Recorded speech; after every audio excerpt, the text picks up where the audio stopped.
आप सब ने तो किसानों के दिल्ली चलो कैंपेन के बारे में सुन लिया होगा। ये कैंपेन फार्म एक्ट्स के विरोध में किया जा रहा है। इस वीडियो में हम जानेंगे इस टॉपिक से रिलेटेड सभी बातें इजी एग्जांपल्स के साथ। चलिए पहले तीनों फार्म एक्ट्स के बारे में समझते हैं।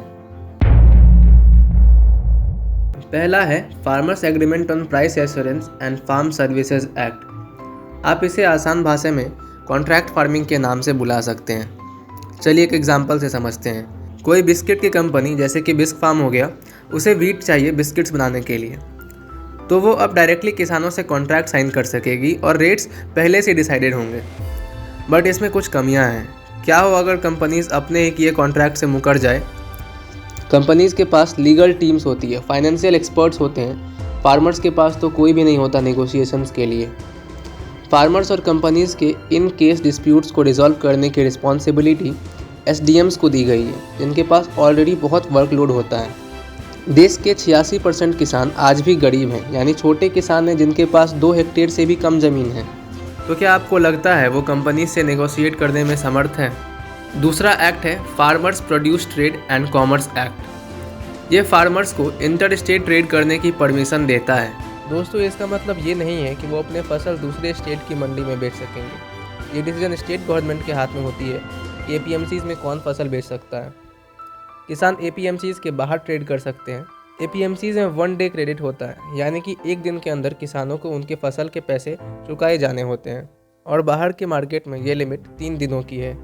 जहाँ एपीएमसीज में 1% से 8% तक टैक्स लगता है, depending upon the various states, वहीं दूसरी तरफ बाहर के मार्केट में इससे बहुत कम टैक्स लगता है। इससे कुछ सालों बाद ये सिनेरियो हो सकता है कि एपीएमसीज बंद होने के कगार पे आ जाएगी, तो किसानों का एक ऑप्शन ख़त्म हो जाएगा। जैसा कि मैंने आपको पहले बताया कि 86% किसान आज भी गरीब हैं, तो क्या आपको लगता है कि वो एक स्टेट से दूसरे स्टेट तक के ट्रांसपोर्टेशन कॉस्ट्स को अफोर्ड कर पाएंगे? तीसरा एक्ट है एसेंशियल कमोडिटीज़ एक्ट। पहले होता ये था कि कुछ ट्रेडर्स और ब्रोकर्स अनाज को बहुत दिन तक स्टोर करके रखते थे और वो प्राइस बढ़ने का इंतज़ार करते थे, फिर अपने सामान को हायर रेट्स पे बेचते थे। इसीलिए स्टॉकिंग को इलीगल कर दिया गया था। अभी तक ज़रूरी चीज़ें जैसे कि सब्जी, अनाज को एक लिमिट से ज़्यादा स्टोर करना इलीगल था। लेकिन आज सिचुएशन उल्टी है। एफसीआई यानी फूड कॉरपोरेशन ऑफ इंडिया के गोडाउन्स भरे पड़े हैं और काफ़ी ज़्यादा अमाउंट में अनाज की बर्बादी हो रही है। ये बर्बादी lack of modern storage facilities की वजह से होता है। इसलिए इस रिस्ट्रिक्शन को हटा लिया गया ताकि प्राइवेट कंपनीज इन कमोडिटीज़ को स्टोर कर सकें। लेकिन इसमें भी लूप होल्स हैं। इस बात को कैसे इंश्योर किया जाए कि कुछ लोग इसका फ़ायदा नहीं उठाएंगे, इस पे सरकार को सोचने की ज़रूरत है। तो ये तीनों एक्ट थे और इन एक्ट्स के प्रोज कॉन्स दोनों के बारे में मैंने आपको बताया। अब जानते हैं दिल्ली चलो कैंपेन के बारे में और कैसे इन एक्ट्स को पॉलिटिसाइज किया जा रहा है। पंजाब और हरियाणा के किसानों ने दिल्ली चलो कैंपेन शुरू किया हुआ है। इनकी मांगें ये हैं कि एमएसपी को इंश्योर कर दिया जाए। इन्हें लग रहा है कि एमएसपी ख़त्म हो जाएगा इन एक्ट से। आप सबके मन में एक सवाल तो ज़रूर आ रहा होगा कि सिर्फ पंजाब और हरियाणा के किसान ही क्यों प्रोटेस्ट कर रहे हैं, बाकी स्टेट्स के फार्मर क्यों नहीं? इस चार्ट को देखिए।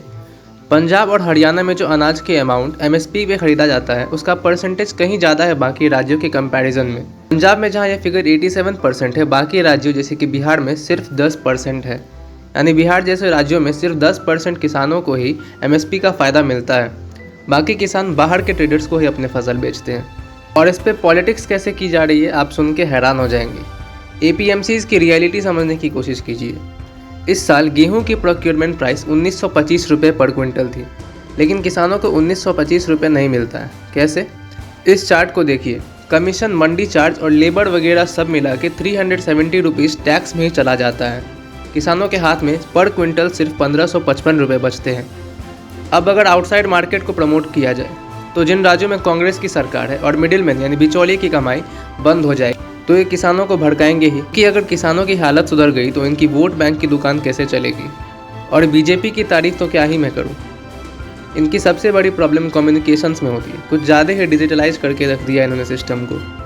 किसानों को घर घर जाके समझाने में तो मेहनत लगती है, तो इन्हें शॉर्टकट ही अपनाना सस्ता लगा।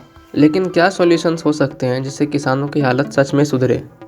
इस रिपोर्ट को पढ़िए।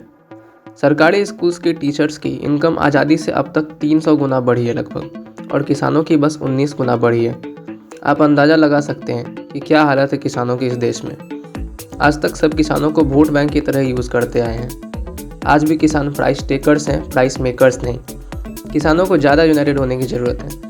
यूनियंस बनाने की ज़रूरत है जो उनके लिए अच्छे प्राइसेस डिसाइड करें।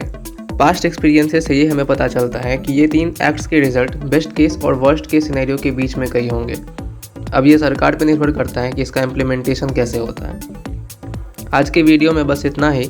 मिलते हैं अगले वीडियो में ऐसे ही ज़रूरी इशूज़ पे बात करने के लिए।